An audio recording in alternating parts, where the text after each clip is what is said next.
بسم اللہ الرحمن الرحیم۔ عزیز طلباء السلام علیکم۔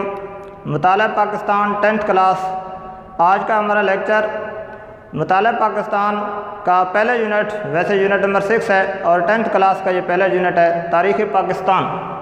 اس کے ایک ٹاپک پر مشتمل ہوگا۔ آج کا ہمارا ٹاپک ہے ذوالفقار علی بھٹو کا دور حکومت اور اس دور حکومت کی اہم معاشی اصلاحات۔ تو یہ اہم پوائنٹس ہیں اس ٹاپک کے جو میں نے لکھ دیے ہیں۔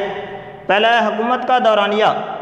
ذوالفقار علی بھٹو کی حکومت جو ہے کس ڈیٹ سے شروع ہوئی اور کس ڈیٹ تک رہی؟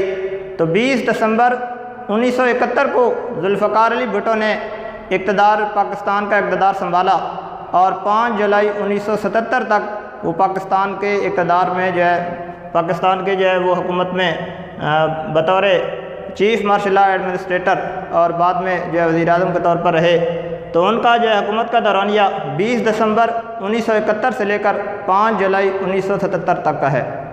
ان کے پاس اہم عہدے رہے وہ صدر پاکستان اور civilian chief martial law administrator کے طور پر وہ اقتدار میں رہے، چونکہ جس وقت انہوں نے اقتدار سنبھالا تھا اس وقت جنرل اعجازہ خان نے استعفیٰ دیا اور ملک کے اندر مارشل لا لگا ہوا تھا۔ اس لیے پاکستان کے آئین میں ایک نیا عہدہ تخلیق کیا گیا جس کا نام تھا civilian chief martial law administrator. تو اس وقت ذوالفقار علی بھٹو پاکستان کی سول حکومت کے بھی سربراہ تھے اور ساتھ وہ فوج کے بھی سربراہ تھے، اس لیے ان کے عہدے کا یہ نیا نام تخلیق کیا گیا، civilian chief martial law administrator. اس کے علاوہ ان کے دور حکومت کی جو اہم معاشی اصلاحات ہیں ان کے اہم پہلو یہ ہیں۔ پہلا ہے کہ صنعتوں کو قومی تحویل میں لینا۔ صنعت کارخانوں کو کہتے ہیں۔ جیسے ہی انہوں نے حکومت سنبھالی انہوں نے دیکھا کہ ملک کے اندر جو بڑی بڑی صنعتیں ہیں، کارخانے ہیں، ان کے اوپر ملک کے چند خاندانوں نے وہ قبضہ کر رکھا ہے، ان کی ملکیت میں ہے، جس سے عام عوام کو بھی فائدہ نہیں ہو رہا اور گورنمنٹ کو بھی فائدہ نہیں ہو رہا۔ تو انہوں نے اس کے اندر اصلاحات کی اور صنعتوں کو، ملک کی جو بڑی بڑی صنعتیں تھیں ان کو انہوں نے قومی تعویل میں یعنی سرکاری تعویل میں لے لیا، ایک سرکاری آرڈیننس کے ذریعے، صدارتی آرڈیننس کے ذریعے۔ اسی طرح ملک کے اندر کچھ لوگوں نے، سرمایہ کاروں نے اپنے اپنے پرائیویٹ بینک بنا رکھے تھے اور بیمہ کمپنیاں بنا رکھی تھیں۔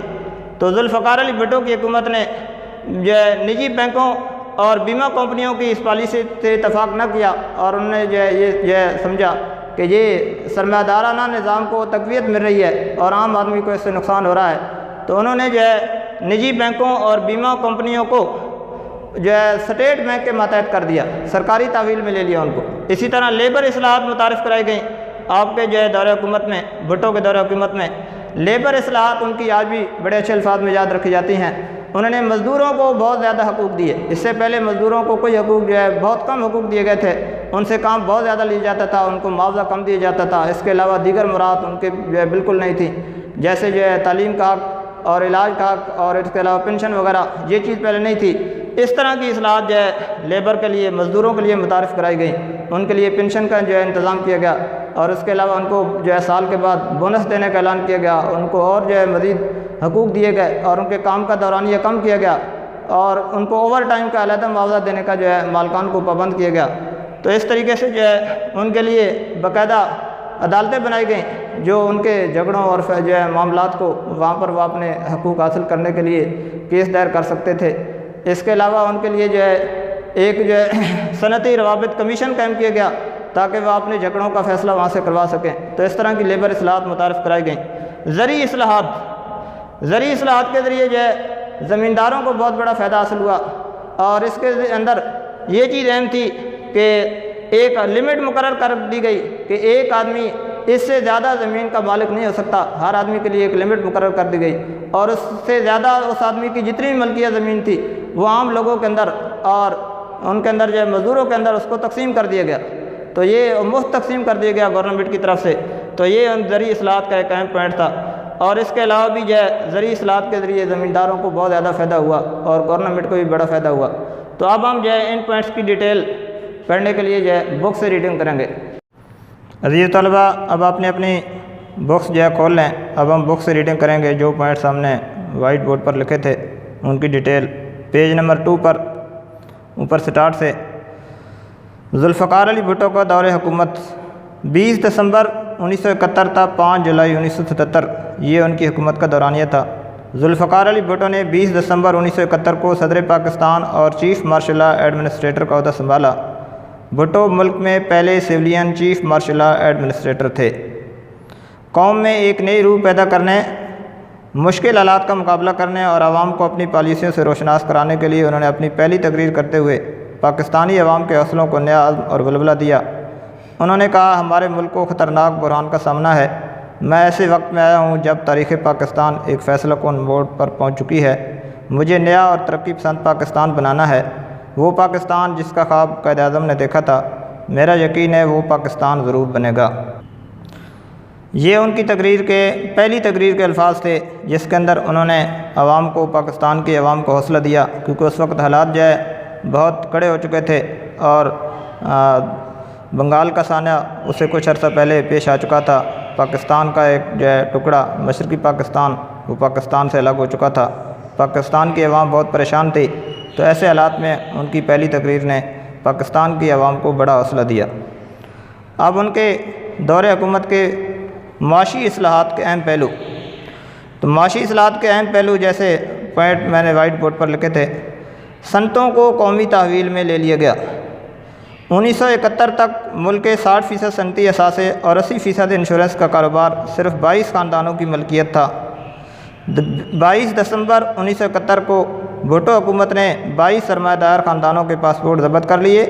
19 کمپنیوں کو جاری کیے گئے 10 کروڑ سے زائد کے صنعتی لائسنس غیر قانونی قرار دے دیے گئے۔ ذوالفقار علی بھٹو پاکستان میں صنعتی ترقی اور استحکام کو عوام کی ترقی کے لیے ضروری خیال کرتے تھے۔ ان کے دل میں عوام کی بھلائی کا جذبہ تھا۔ وہ سرمایہ داروں، دولت مندوں اور کارخانہ داروں کی پالیسیوں سے اتفاق نہیں کرتے تھے۔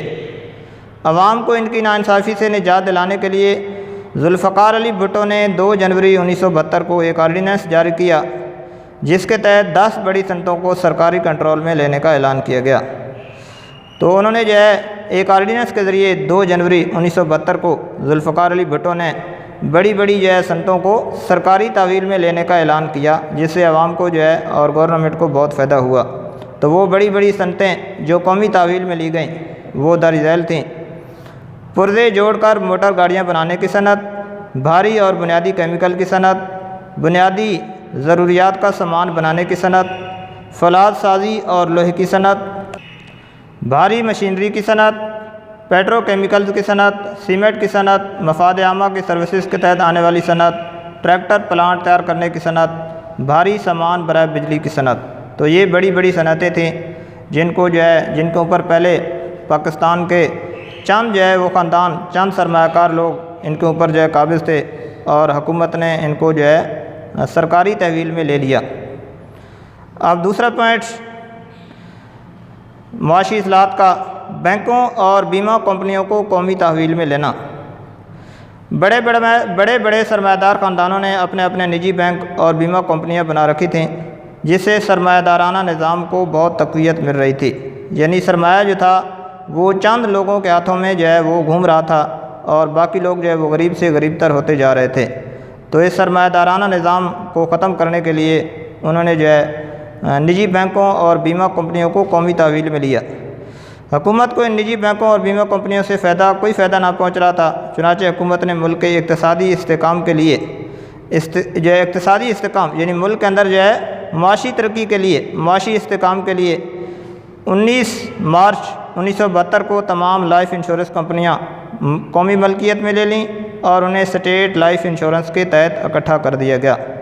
تو یہ جو ہے نجی بینکوں اور بیمہ کمپنیوں کو قومی تحویل میں لینے کے لیے جو ہے آرڈیننس جاری کیا گیا، اور 19 مارچ 1972 کو تمام لائف انشورنس کمپنیاں قومی ملکیت میں لے لی گئیں اور انہیں اسٹیٹ لائف انشورنس کے تحت اکٹھا کر دیا گیا۔ 1 جنوری 1974 کو پاکستان کے تمام شیڈول بینک قومی تحویل میں لے لیے گئے۔ ان سے بینک ملازمین کے حالات بھی بہتر ہوئے۔ بینکوں اور بیمہ کمپنیوں کو قومی تحویل میں لینے سے حکومت کو اقتصادی لحاظ سے زبردست فائدہ پہنچا، اور روپیہ عوام کی فلاح و بہبود پر خرچ ہونے لگا۔ معاشی اصلاحات کا تیسرا پہلو لیبر اصلاحات، اور یہ بھٹو حکومت کی بہت بڑا جو ہے اہم کارنامہ تھا۔ بھٹو حکومت نے 10 فروری 1972 کو نئی لیبر پالیسی کا اعلان کیا۔ اس لیبر پالیسی کے جو اہم نکات تھے وہ درج ذیل ہیں۔ ہر کارخانے میں انتظامی معاملات کو چلانے والی کمیٹی میں مزدوروں کے نمائندے بھی شامل کیے گئے جو کل تعداد کا 20% تھے۔ مزدوروں کو اختیار مل گیا کہ وہ کارخانے کے حسابات اور سٹوروں کی جانچ پڑتال اپنے نمائندوں کے ذریعے کر سکیں۔ اس سے پہلے یہ جو ہے اختیار مزدوروں کے پاس نہیں تھا، اس سے مزدوروں کو بڑا فائدہ ہوا۔ مزدوروں کو ہر سال ایک تنخواہ کے برابر بونس دینے کا اعلان کیا گیا۔ پیداوار میں اضافے کی صورت میں مزید خصوصی بونس دینے کا اعلان بھی کیا گیا۔ کارخانوں میں کام کرنے والے مزدوروں کے اوقات کار کو نئی شکل دی گئی، یعنی پہلے مزدوروں سے جو ہے بہت زیادہ کام لیا جاتا تھا، تو یہ جو ہے ان کا اوقات کار جو ہے نا وہ طے کیا گیا کہ مزدور جو ہے وہ کارخانوں کے اندر کتنی دیر کام کریں گے۔ ان سے ایک ہفتہ میں 54 گھنٹوں کی بجائے 48 گھنٹے کام لینے کی پابندی عائد کی گئی، تو ان کے لیے یہ وقت مقرر ہو گیا کہ ایک ہفتے میں وہ جو ہے 48 گھنٹے کام کریں گے۔ اگر وہ اپنی مرضی سے اور اوور ٹائم کام کریں تو ان کی زائد معاوضہ دینے کی شرط عائد کی گئی۔ تو پہلے ان کو اوور ٹائم کا جو ہے نا وہ کوئی علیحدہ معاوضہ نہیں ملتا تھا، اب ان کو یہ فائدہ ہو گیا کہ وہ جتنا اپنے مقررہ ٹائم سے زیادہ کام کریں گے کارخانے کے اندر تو ان کو اوور ٹائم کا علیحدہ معاوضہ دیا جائے گا۔ ہر مزدور کو بڑھاپے میں پنشن، بیمہ اور گریجویٹی کے حقوق حاصل ہوں گے۔ سماجی تحفظ کی اسکیم کے تحت طبی امداد کی سہولتوں کے لیے مزدوروں کی تنخواہ سے کٹوتی نہیں کی جائے گی، یہ مالکان کے ذمے ہوگی۔ تو یہ مزدوروں کو جو ہے بڑا فائدہ ہوا۔ پہلے ان کو جو ہے پنشن نہیں دی جاتی تھی، اب ان کو پنشن کا حق دے دیا گیا، اور اس کے علاوہ ان کو بیمہ کا حق بھی حاصل ہو گیا، اور اس کے علاوہ ان کو طبی امداد کی سہولتیں بھی مل گئیں۔ ہر مزدور کو رہائشی مکان اور تعلیم کی سہولت مہیا کی جائے گی۔ ہر کارکن کا طبی معائنہ لازمی ہوگا۔ کم از کم ایک بچے کی کارخانے کی طرف سے میٹرک تک تعلیم کا انتظام ہوگا۔